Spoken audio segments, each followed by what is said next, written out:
Hallelujah, hallelujah, hallelujah, hallelujah, hallelujah. Hallelujah. हम आज एक विषय पर चर्चा करते हुए है कि आपको कैसे पता चलता है कि क्या सही है कि क्या गलत है। सही और गलत की पहचान अधिकतम मसीही कैसे करते हैं मैं बताता हूं। एक जमाने में मैं भी ये किया करता था। सेमिनारी में जब मैं पढ़ता था मैं सोचता था काश सारे ब्रदर लोग मेरे जैसे होते तो सेमिनारी कितना अच्छा होता। बाद में मुझे पता चला कि मेरी सोच कितनी घटिया थी। हालेलुया। मैं पहले सोचता था मैं सही हूं और आप गलत है, और मैं सोचता था मैं सही हूं और बाकी सब गलत है। और हमारे बीच में भी ये बात चलती है, हम लोगों को जो सही लगता है वो हम करते हैं।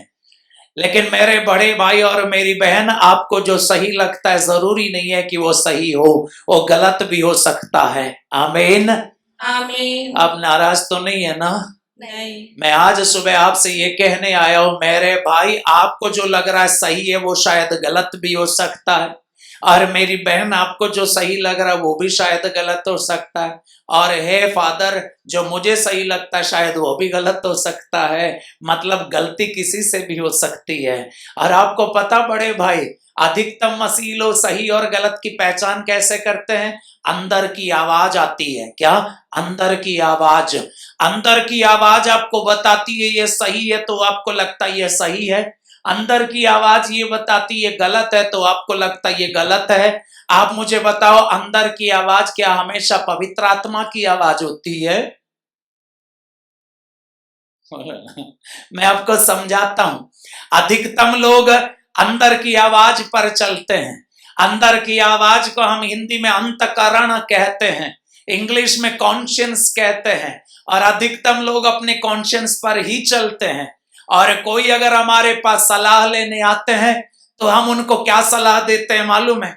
आपको जो सही लगता है आप कर लो, लेकिन आपको जो सही लगता है वो जब गलत हो सकता है तो आपकी सलाह भी गलत हो सकती है। आप मुझे ध्यान से सुनना।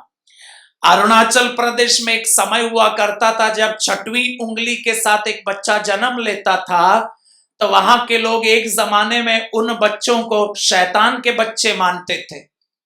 ऐसे बच्चों को वहां के पुरोहित जो है नीचे टिनसुकिया लेके आते थे, आसाम के टिनसुकिया में ले आते थे। और मदर टेरेसा सिस्टर लोगों के मदद से फादर लोग जो है ये छठवीं उंगली जो है उसकी सर्जरी करा के वापस ले जाते थे, और ये बच्चे ईश्वर के बच्चे हो जाते थे। सब लोग अपने अंतकरण की आवाज पर चलते हैं। अफ्रीका में एक जमाना और एक समय हुआ करता था जब हस्बैंड शाम के समय काम के बाद जब घर लौट आते थे तो घर के आंगन में एक डंडा अगर गड़ा हुआ पाया तो उसका मतलब ये होता है कि घर के अंदर बीवी के साथ गैर मर्द है। और इस आदमी को घर के आंगन में तब तक इंतजार करना पड़ता था जब तक वो आदमी बाहर आकर ये डंडा उखाड़ के फेंक के चला ना जाए। यहां चलेगा क्या? बोलो ना। उस जमाने में उनके विचार से वो सही हुआ करता था। अफ्रीका में एक समय हुआ करता था जब शादी से पहले एक लड़की प्रेग्नेंट हो जाती थी और साबित कर देती थी कि मैं प्रेग्नेंट हो सकती हूं, उसके बाद शादी होती थी। सुन रहे हो ना मुझे? हालेलुया। हालेलुया। उनके हिसाब से उस समय के लिए वो सही था। एक बार मैंने किताब पढ़ी और किताब में उस व्यक्ति ने बड़े अच्छे से लिख के रखा। उन्होंने क्या लिखा मालूम है? उन्होंने लिखा, फ्रांस में जब माँ बाप खत्म हो जाते हैं बच्चों की एक जिम्मेदारी है, अंतकरण की आवाज उनको बताती है, अंतकरण की आवाज बताती है माँ बाप का अब निधन हो चुका है। माँ बाप के जो है देह को इस समय प्रार्थना और आदर के साथ आपको जो है सिमेट्री में ले जाकर दफनाने चाहिए और फिर प्रार्थना करनी चाहिए। और कब्र के चारों तरफ ये पौधे लगाते हैं और उनके अंतकरण की आवाज बताती है मृत माता पिता के लिए तेरी जिम्मेदारी जो है तूने पूरी कर दी है। वो खुश हो जाते हैं। लेकिन उसी व्यक्ति ने किताब में ये बात भी लिखी है कि एक ऐसे प्रजाति के लोग भी है और एक जमाने में, और वहां पर पपुआ न्यू गिनी में एक ऐसे झुंड भी हुआ करता था, उनके माँ बाप जब मर जाते थे, माँ बाप के डेड बॉडी को वो लोग काट काट के खा लेते थे।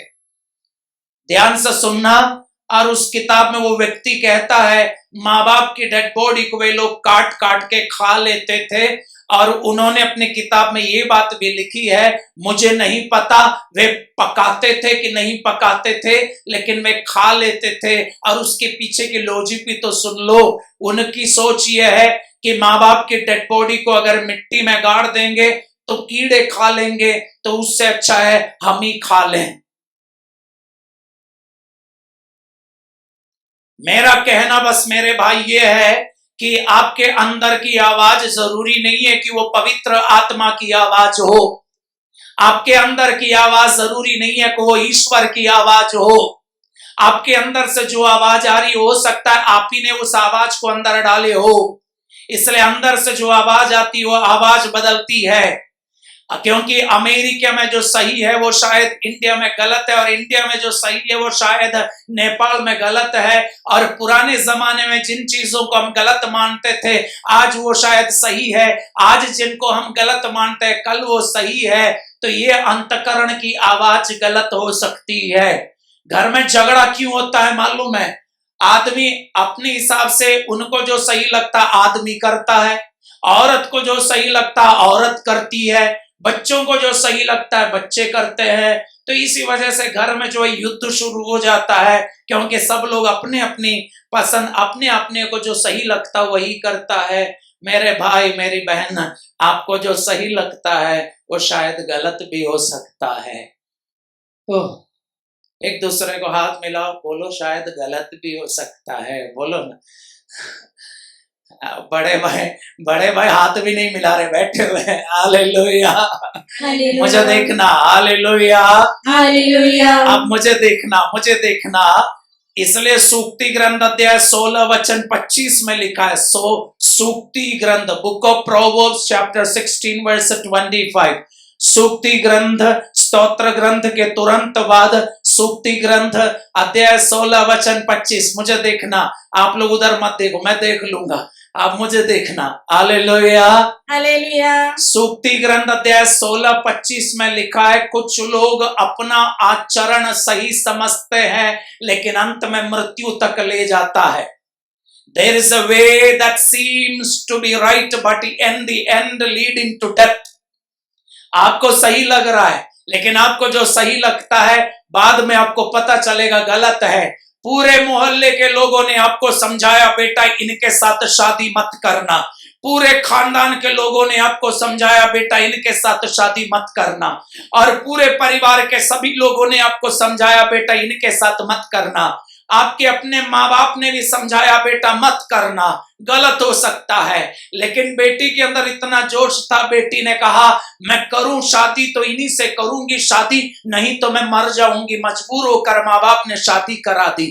4 महीने बाद बेटी वापस आती और कहती है अब दोबारा आप उनके घर मुझे भेज दोगे तो मैं मर जाऊंगी।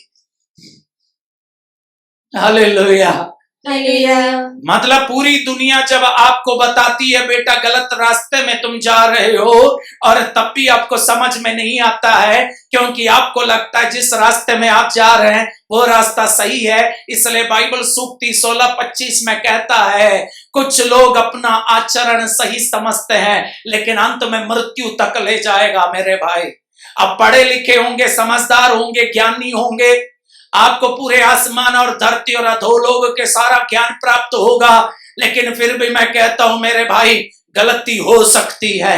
बोलने वाला मुझसे गलती हो सकती है, सुनने वाले आपसे भी गलती हो सकती है। इसलिए अंतकरण की आवाज पे हमेशा मत चलना, अंतकरण की आवाज तुम्हें धोखा दे सकती है। हालेलुया। हालेलुया। पढ़िए ना सूक्ति 16-25 16-25 पढ़िए। कुछ लोग अपना आचरण ठीक समझते हैं किंतु वह अंत में उन्हें मृत्यु की ओर ले जाता है। हाँ, कुछ लोग अपना आचरण ठीक समझते हैं, कुछ लोग अपनी सोच ठीक समझते हैं, कुछ लोगों को लगता है आपका दिमाग सही बोल रहा है। मेरे भाई और मेरी बहन, आप चाहे जितने भी पढ़े लिखे क्यों ना हो सकता है गलती हो सकती है, अंतकरण गलत हो सकता है। बोलो आमीन। आमीन। एक दूसरे को हाथ मिलाओ, बोलो सो न जाना। सो मत जाना।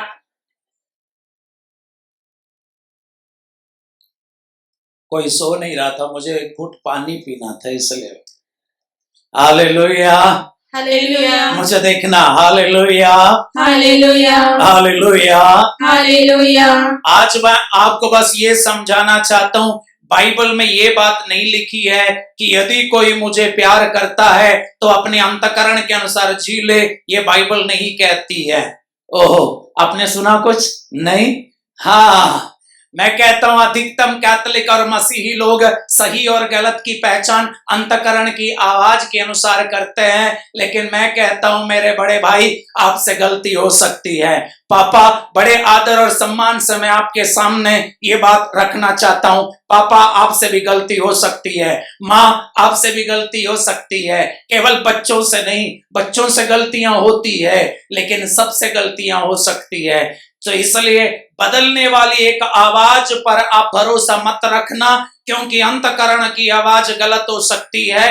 और वो अंतःकरण की आवाज अमेरिका में कुछ और बताएगी, इंडिया में कुछ और बताएगी, जापान में कुछ और बताएगी, चीन में कुछ और बताएगी। ये आवाज बदलती रहती है। अब मुझे देखना, कॉन्शियंस मतलब आपने जो कुछ सीखा, आपने जो कुछ देखा, आप जहां पर पले बड़े, जिस खानदान का आपका असर है और जिस माहौल का आपका असर है, जिन परिस्थितियों में आप पले बड़े, पूरा मिला के आपके अंदर जो आता है उसको कहते हैं अंतःकरण, कॉन्शियंस। इसलिए कॉन्शियंस किसी का थोड़ा सा कम और थोड़ा सा ज्यादा, किसी का थोड़ा कमजोर, किसी का मजबूत हो सकता है, लेकिन मैं कहता हूं यीशु ने ये नहीं कहा है यदि कोई मुझे प्यार करता है तो मेरे आपके अंतःकरण के अनुसार जी लो। यीशु ने नहीं कहा है। हालेलुया। हालेलुया। मुझे देखना, देख रहे हो कि नहीं देख रहे हो? देख रहे हैं। अंतःकरण की आवाज धोखा दे सकती, इसलिए पेतरुस का पहला पत्र अध्याय 3 वचन 16, फर्स्ट पीटर चैप्टर 3 वर्स 16, पेतरुस का पहला पत्र अध्याय 3 वचन 16 में लिखा हुआ है, आप अपने अंतःकरण को शुद्ध रखना। आप अपने अंतःकरण को रखना। अरे अंतःकरण की आवाज अगर खुदा की आवाज होती, अगर पवित्र आत्मा की ही आवाज होती, तो पेतरुस क्यों कहता अंतःकरण की आवाज को शुद्ध रखो? पवित्र आत्मा है भाई, पवित्र आत्मा और पिता की आवाज होती तो इसे शुद्ध करने की जरूरत ही ना पड़ती। अंतःकरण जो है वो आपकी अपनी ही आवाज हो सकती है, इसलिए इसे शुद्ध रखना बहुत जरूरी है। पढ़िए पेतरुस का पहला पत्र अध्याय 3 वचन 16, पढ़ लीजिए सिस्टर जी, नहीं तो उज्जैन वाले सोचेंगे फादर अपना अपना फेंक रहा है। पढ़िए ना, अपना अंतःकरण शुद्ध रखे। फिर से पढ़िए बस, अपना अंतःकरण शुद्ध रखे। सब लोग बोलिए, अपना अंतःकरण शुद्ध रखे। शुद्ध रखना पड़ता है। शुद्ध कैसे रखा जाए, मैं उसके लिए एक उपाय बताना चाहता हूं, क्योंकि हमारे पास पूरे दिन का वक्त नहीं है, इसलिए थोड़ा सा वक्त है। इस थोड़े से वक्त में मैं आपके सामने एक उपाय रखना चाहता हूं, वो ये है, आप अपने अंतःकरण को शुद्ध रखना चाहते हैं तो बाइबल को खोलना सीखो, बाइबल को पढ़ना सीखो, बाइबल का खजाना ढूंढ निकालो और बाइबल का पन्ना पन्ना जो है छानबीन करके पढ़ लो और बाइबल को अपने अंदर जो है आप समेट लो और बाइबल को पूरी तरह प्राप्त कर लो। आपका अंतःकरण शुद्ध हो सकता है। बाइबल में लिखा है, यूहन्ना का सुसमाचार अध्याय 14 वचन 23, gospel of John chapter 14 verse 23, वहां पर लिखा हुआ है, यदि कोई मुझे प्यार करता है, हो बोलो क्या लिखा है?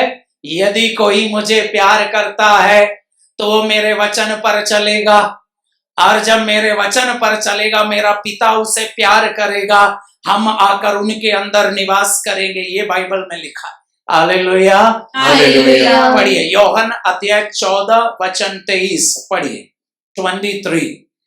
ईसा ने उसे उत्तर दिया, यदि कोई मुझे प्यार करेगा, यदि कोई मुझे प्यार करे तो वह मेरी शिक्षा पर चलेगा। वो मेरी शिक्षा पर चलेगा, मेरा पिता उसे प्यार करेगा, मेरा पिता उसे प्यार करेगा, और हम उसके पास आकर उसमें निवास करेंगे। हम उसके अंदर आकर निवास करेंगे। Hallelujah, hallelujah. मुझे देखना ना, यही एक किताब है हम लोग बहुत कम पढ़ते हैं। यही एक किताब है, साल में एक बार जो है हम धूल झाड़ के जो है रख लेते हैं, वेदी तैयार करके। साल में एक बार जब फादर जो है घर की आशीष के लिए आते हैं तो हम फादर पूछते बाइबल है क्या? हाँ, यहाँ कहीं रखी हुई है।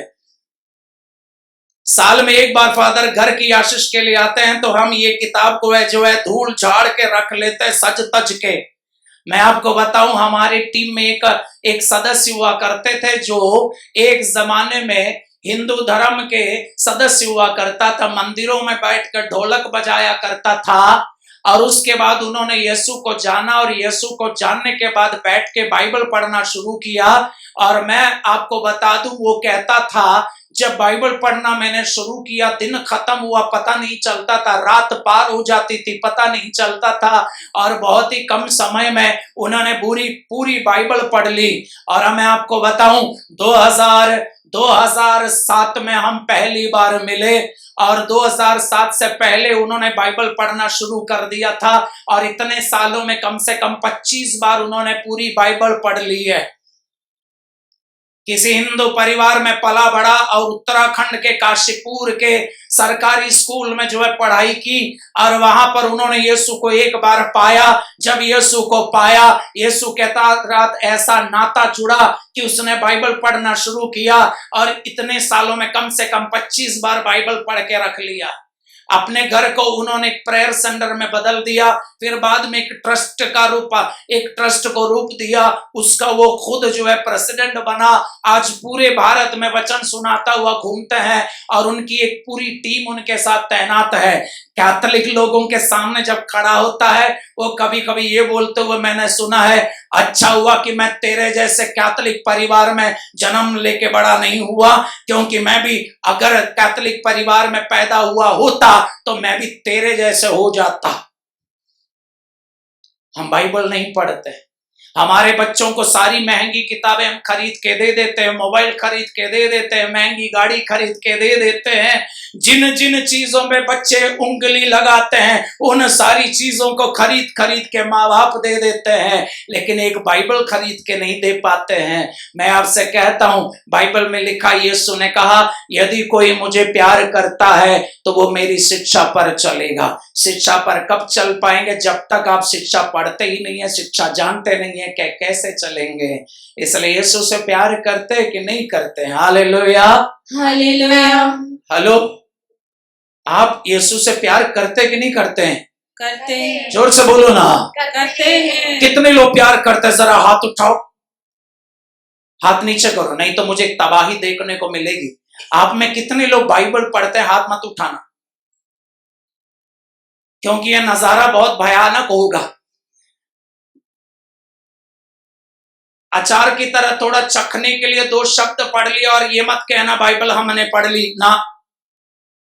एक तरफ है जो कभी कैथोलिक परिवार में पला बड़ा नहीं, लेकिन उन्होंने 25 बार बाइबल पढ़ लिया। और हम है खानदानी पैदाइशी कैथोलिक जो गर्व और गुरूर के साथ कहते हैं हम पुराने मसीही। हो तेरा पुराना हो के क्या फायदा? और आपको पता, जिनके बारे में मैंने कहो बाइबल पढ़ा करता था बराबर, उनके बाइबल देखने लायक है। उनकी बाइबल पढ़ के बुरा हाल हो गया था। और हमारी बाइबल कितनी सज तज के रखी हुई, क्या सजावट बन के बाइबल रह गई हमारे परिवारों में, वेदी पे। Hallelujah, hallelujah. कुछ लोग बाइबल इकट्ठा कर लेते हैं, Jerusalem Bible, King James version, Good News Bible, NRSV Bible, POC Bible, Malayalam Bible, सारी भाषाएं इकट्ठा करके खरीद ली। यीशु ने ये नहीं कहा था कि यदि तुम मुझे प्यार करते हो बाइबल खरीद के ढेर लगाओ ना। बोलो हालेलुया, हालेलुया। एक दूसरे को हाथ मिलाओ ना, बोलना बाइबल पढ़ना है, बोलो बाइबल पढ़ना है। हालेलुया। आप में से कुछ लोगों को पहले बाइबल पढ़ने की बड़ी आदत थी, लेकिन छूट गई है, थोड़ा संभाल के रहियो। Hallelujah, hallelujah. बोलो हालेलुया, हालेलुया। हालेलुया। हालेलुया। आपको पता, ये कैमरा जो लगा हुआ हमारे सामने, ये कैमरा खरीदने जाते इसके डब्बे के साथ एक और चीज आती है, उसको कहते हैं मैनुअल। छोटी सी पुस्तिका आती है। ये कीबोर्ड यामाहा के खरीदने जाओ तो इसके साथ आपको एक छोटी सी किताब दी जाती है, उसको कहते हैं मैनुअल। आप कोई भी इलेक्ट्रॉनिक आइटम खरीदने जाओ, उसके साथ आज के जमाने में जहर भी लेना चाहो, उसके साथ भी आपको मिल जाएगा मैनुअल, जहर भी कैसे लेना है। हर चीज के साथ एक मैनुअल बना रहता है और वो मैनुअल रखा रहता है। पता क्यों वो मैनुअल क्यों दिया जाता है? ताकि वो मैनुअल आप खोलें, पढ़े, कैसे ऑपरेट करना, कहां कनेक्ट करना, कितना चार्ज करना है, कैसे करना है, क्या करना है, उसमें लिखा हुआ है। अगर उसे पढ़े बगैर आप अपनी मर्जी से ऑपरेट करने जाएंगे तो आप अपने सारे सिस्टम को बिगाड़ के रख देंगे। और हमें बनाने के साथ साथ खुदा ने एक और मैनुअल लिख के छोड़ा है और ये लिखा हुआ है, बेटा उठाओ और पढ़ के देख लो। लेकिन हम मैनुअल नहीं पढ़ते हैं, खुद ही ऑपरेट करते हैं, क्योंकि हम खुदा से ज्यादा जानकार है। एक मैनुअल लिखा हुआ है। मेरे अपने कैथोलिक भाई बहनों, हम कैथोलिक लोगों के खिलाफ लोगों की, दूसरे मसीहियों की एक शिकायत रहती है कि इन लोगों को बाइबल नहीं आती है। मैं कहता हूं हमें खुद को परखना पड़ेगा, खुद के साथ एक पड़ताल करना पड़ेगा कि आप कितनी बाइबल पढ़ते हैं। और अगर आप बाइबल नहीं पढ़ते हैं और बाइबल को नहीं सुनते हैं तो ये बोलने की गलती मत करना कि आप यीशु से प्यार करते हैं। धोखेबाज। आज तो मुझे लग रहा उज्जैन वाला मुझे टपका ही देंगे। हम इतने पुराने मसीही और हम इतने अच्छे चर्च के सदस्य और आप हमसे कहते हैं कि हम धोखेबाज हैं। Hallelujah, hallelujah. मेरे घर में ना इससे भी छोटा एक छोटू रहता है। मेरे छोटे भाई का एक बेटा छोटा सा, वो पहले जो है एलकेजी में रहता था। जब एलकेजी में पढ़ता था, एक दिन उन्होंने आकर बुआ से कहा, मेरी बुआ है, मेरी दीदी जो है उसके लिए बुआ। और ये छोटू आता है, ये छोटू को कहीं ना कहीं से ये ज्ञान प्राप्त है कि वचन बोल के प्रार्थना करने से आशीष मिलती है।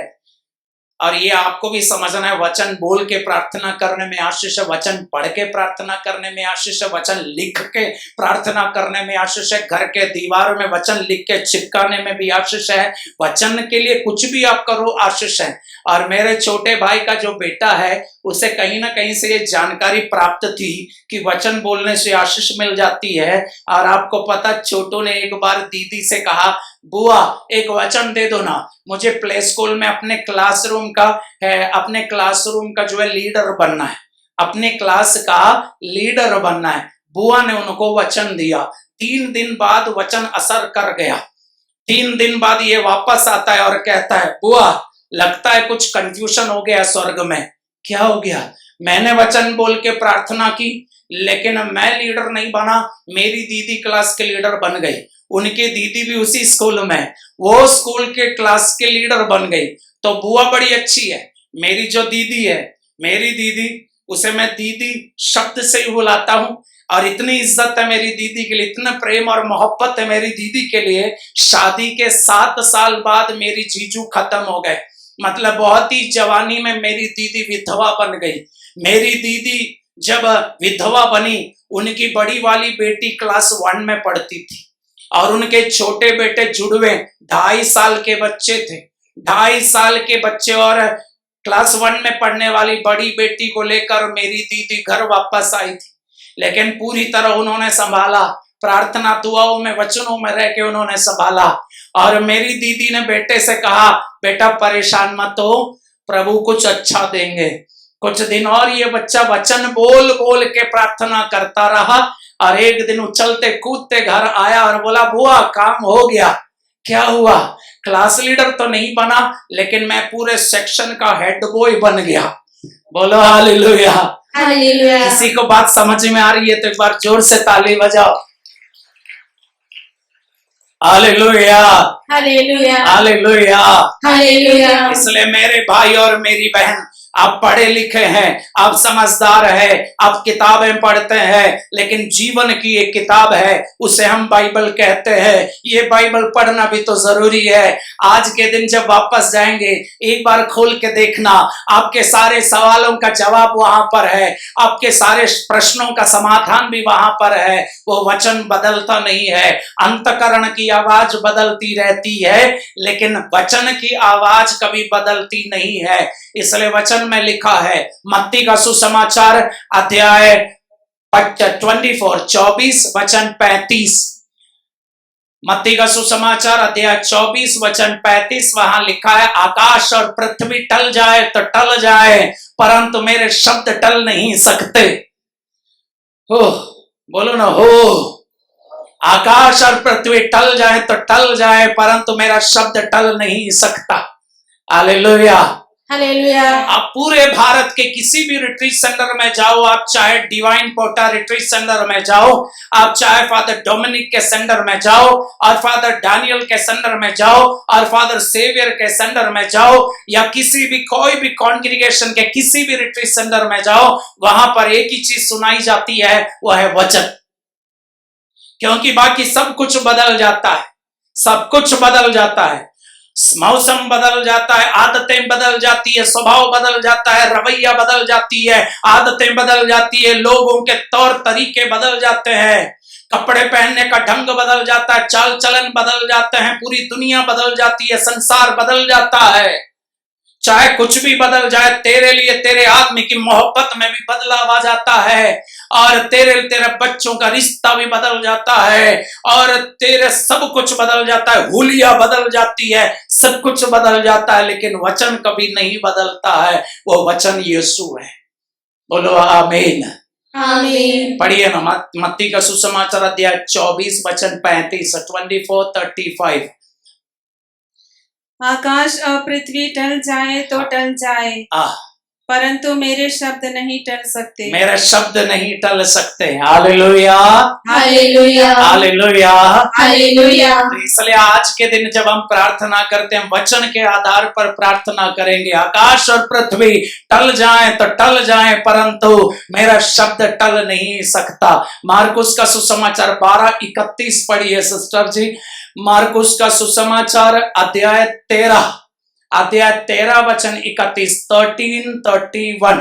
हालेलुया, बोलो ना हालेलुया।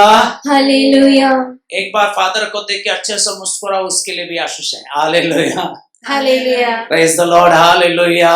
Praise the Lord. वचन सुनाने वाले के लिए आप कुछ दे या ना दे, कम से कम एक मुस्कुराहट तो दे सकते हैं। Hallelujah, hallelujah. पढ़िए सिस्टर जी। आकाश और पृथ्वी टल जाए तो टल जाए, परंतु मेरे शब्द नहीं टल तो सकते। आप सोचें, यही तो अभी पढ़ा था, तो वही तो मैं भी कह रहा हूँ। मत्ती में भी पढ़ा, मार्कुस में भी पढ़ा, लूकस में भी लिखा हुआ है। Hallelujah, hallelujah, hallelujah, hallelujah. सच लूकस का सुसमाचार अध्याय 21 वचन 33 पढ़िए, 21-33 लूकस।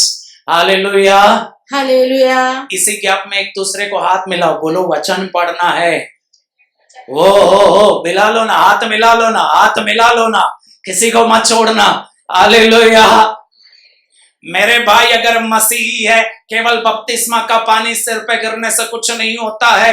बपतिस्मा का पानी गिरना भी बहुत बड़ी बात है, लेकिन उसके बाद अच्छे मसीही बन के जीना है तो कभी बाइबल को खोलना भी तो जरूरी है। खुदा के कलाम जब पढ़ते हैं तो आपको समझ में आता है क्या जिंदगी होती है, लेकिन हम पढ़ते नहीं, हम पढ़े रहते हैं बस। Hallelujah, hallelujah. हो बोलो हो। आपको पाठ मिला सिस्टर जी, पढ़िए। आकाश और पृथ्वी टल जाए तो टल जाए, परंतु मेरे शब्द नहीं टल सकते। मत्ती के सुसमाचार में भी बड़े भाई लिखा है, मार्कुस के सुसमाचार में भी मेरी बहन लिखा है, लूकस के सुसमाचार में भी यही लिखा है, आकाश और पृथ्वी टल जाए तो टल जाए, परंतु मेरा शब्द टल नहीं सकता। इसलिए अपने अंतकरण के अनुसार मत जीना। आप जिए तो कभी बाइबल खोल के वचन के अनुसार जीना, क्योंकि एफेसियों का पत्र अध्याय 5 वचन 10 में लिखा है, पता लगाना तू। एफेसी अध्याय 5 वचन 10, वहां लिखा है तू पता लगाना कि तेरे खुदा को क्या पसंद है। आपके पिता को, आपके बनाने वाले को, आपके संभालने वाले को, आपका ख्याल रखने वाले को क्या पसंद है, ये बाइबल में लिखा है, कहीं और नहीं लिखा है। बाइबल के एक एक वचन में खुदा की मोहर लगी हुई है। इसे पढ़ के देखना, लिखा है कि पिता को क्या पसंद है। आमीन, आमीन, हालेलुया। हालेलुया। इसलिए आपको पता, मेरे बड़े भाई, मुझे देखना, इस बाइबल के उत्पत्ति ग्रंथ के बाद निर्गमन ग्रंथ अध्याय 19 वचन 5 में लिखा है, तुम मेरे विधान के अनुसार यदि जीवन बिताओगे, तू मेरी अपनी प्रजा बनकर रहेगी और मैं तेरा ईश्वर बन के रहूंगा। Oh hallelujah. हालेलुया। तो सुन रहे हो कि नहीं सुन रहे हो? सुन रहे, जोर से बोलो। सुन रहे हैं। प्रभु का वचन है, इस्राएलियों से कहते हैं, इस्राएलियों से कहते हैं, तुम अगर मेरी प्रजा बनकर रहना चाहते हो तो मेरे विधान के अनुसार तुम जीवन बिताओगे। मेरे विधान के अनुसार जब तुम जीवन बिताओगे, तुम मेरी प्रजा और मैं तेरा ईश्वर है। बोलो आमीन, आमीन। Hallelujah, hallelujah. Hallelujah. Hallelujah. Sister ji उत्पत्ति का ग्रंथ खोलिए, उत्पत्ति का ग्रंथ अध्याय 1 वचन 3 पढ़ना। मुझे देखना, कहीं और मत देखना। बाइबल है तो बाइबल देख लेना, नहीं तो लोग सोचेंगे सिस्टर और फादर की कोई सेटिंग तो नहीं है। हालेलुया। हालेलुया। बेचारी सिस्टर शर्म के मारे पानी पानी हो गई। हालेलुया। सिस्टर जी उत्पत्ति का ग्रंथ अध्याय 1 वचन 3 पढ़ना जल्दी। ईश्वर ने कहा, बस वचन 6 जल्दी। प्रकाश हो जाए। और 6 ईश्वर ने कहा, वचन 9, ईश्वर ने कहा, वचन 11, ईश्वर ने कहा, वचन 14, ईश्वर ने कहा, वचन 20, ईश्वर ने कहा, वचन 24, ईश्वर ने कहा, वचन 26 में क्या है? ईश्वर ने कहा, वचन 29, ईश्वर ने कहा। हालेलुया। आपको पता है ये उत्पत्ति ग्रंथ का पहला अध्याय और वचन 3 में लिखा है, 6 में लिखा है, 9 में लिखा है, 11 में लिखा है, 14 में लिखा है, 20 में लिखा है, 24 में लिखा है, 26 में लिखा है, 29 में लिखा है। ईश्वर ने कहा कहा कहा कहा, और जब जब ईश्वर ने कहा तब तब कुछ ना कुछ बना। जब जब उन्होंने कहा तब तब बना। मैं कहता हूं तेरे घर में बाइबल रखी है ना, एक बार खोल के तो देख लो, पढ़ के तो देख लो क्या लिखा हुआ है, क्योंकि वो जब पढ़ते हैं तो आपका निर्माण होता है। उत्पत्ति ग्रंथ में जब जब ईश्वर ने कहा कहा कहा कहा, निर्माण होता गया, सृष्टि होती गई, सृजन होता गया और कुछ बनता गया, सब कुछ बना दिया गया। सब कुछ बनाने के बाद उत्पत्ति ग्रंथ अध्याय 1 वचन 31 में लिखा है, ईश्वर ने अपने द्वारा बनाया हुआ सब कुछ देखा और ये इसको कैसा लगा? अच्छा लगा। एक बार पढ़ के तो देखना ना, अच्छा लगता है। लेकिन पौलुस कहता है, फिलिपियों का पत्र अध्याय 2 वचन 21, सब लोग अपनी अपनी मर्जी जीतते हैं। फिलिपियों का पत्र अध्याय 2 वचन 21 में लिखा है, सभी लोग अपनी मर्जी जीते हैं, ईश्वर के इच्छा अनुसार नहीं जीते हैं। ईश्वर की इच्छा समझ में आनी है, ईश्वर की पसंद समझ में आनी है, ईश्वर का आग्रह समझ में आना है, ईश्वर का रास्ता पता लगाना है। तो ईश्वर के ये वचन का द्वार भी तो खोल के देखना है। एक बार इससे मोहब्बत करके देख लो, तेरी जिंदगी से भी मोहब्बत हो जाएगी तुझे। इसलिए वचन का पढ़ना बहुत जरूरी है। Hallelujah, hallelujah. गुजरात के राजकोट कैथेड्रल चर्च जो है, वहां पर एक बार साधना के सेशन के बाद जब नीचे उतर आए तो वहां आंगन में एक पापा 2 बेटियों को लेकर खड़े थे। वो चाहते थे उनकी बेटियों में एक बेटी के लिए दुआ करे, क्योंकि उनके कान में परेशानी थी और डॉक्टर ने सर्जरी के लिए कह दिया था। और पापा चाहते थे कि मैं उनके लिए एक जबरदस्त प्रार्थना करूं। पापा ने हमसे यही आग्रह किया था, फादर ऐसे प्रार्थना करो कि मेरी बेटी ठीक हो जाए। Hallelujah, hallelujah. मुझे नहीं पता वो कौन सी प्रार्थना होती है, लेकिन उन्होंने हमसे यही आग्रह किया और वो हाथ जोड़ के खड़े हो गए और बेटियां तैयार हो गई। उनमें से एक बेटी के लिए डॉक्टर ने सर्जरी के लिए कह दिया था। तो इस पापा ने क्या कहा, बड़े विश्वास से इन्होंने कहा हमारे पैरिश में साधना चल रही है, साधना के लिए मैं अपनी बेटी को ले जा रहा हूं, और अगर साधना में बेटी ठीक नहीं हुई है तो मैं आपके पास ले आऊंगा। और उस समय बेटी के सिर पे हाथ रखा तो बाइबल का एक शब्द याद आया, और वो शब्द था यफाता। यफाता का अर्थ आपको मालूम है क्या है? खुल जा। खुल जा। यफाता का अर्थ है खुल जा। जैसे उस बेटी के सिर पे हाथ रखा, अंदर से प्रेरणा आई। प्रेरणा केवल यफाता की प्रेरणा थी। हमने कहा यफाता, यीशु आपने कहा यफाता, एक बार और इस बच्ची के लिए कह दीजिए यफाता। और हम चले गए। हम जब पास्टरल सेंटर के दरवाजे पे पहुंचे तब भी ये पापा हाथ जोड़ के खड़े थे कि अब वो प्रार्थना आएगी, वो वाली। 3 दिन बाद मुझे फोन आया और एक आदमी की आवाज थी। उन्होंने कहा फादर मुझे आपसे थोड़ी सी शिकायत थी। मैंने कहा क्या हो गया? बोले मैं अपनी बेटी को लेकर आया था ताकि आप उनके लिए अच्छे से प्रार्थना करें, लेकिन उस दिन आपने कुछ एफाता कुछ कहा था, कोई प्रार्थना भी अच्छे से नहीं की थी, और इसलिए मैं थोड़ा नाराज था। मैंने कहा आप फोन क्यों किया? तो बोले अब हम अपनी बेटी को हॉस्पिटल वापस ले गए, क्योंकि हमें लग रहा था प्रार्थना हुई ही नहीं, तो इसलिए बेटी को हम ले गए हॉस्पिटल। तो डॉक्टर बोले किसने कहा तुम्हारी बेटी को सर्जरी की जरूरत है? इसका कान तो पूरी तरह ठीक है। बोलो आमीन। आमीन। एक वचन, बस एक वचन, उस एक वचन से वो बेटी पूरी तरह चंगी हो गई। वचन सामर्थ्यशाली है, दुधारी तलवार है, ये आर पार कर देती है। वचन एक बार बोलने वाले को भी आशीष है, सुनने वाले को आशीष है, सुनाने वाले को भी आशीष है। इसलिए वचन पढ़ना, वचन के अनुसार चलना, वचन के आधार पर और भी बहुत कुछ सुना सकते हैं, लेकिन हमारे पास वक्त कम है, इसलिए फिलहाल इस वचन के ऊपर मेरा सेशन समाप्त करता हूं। लेकिन वचन से मोहब्बत करना। आमीन।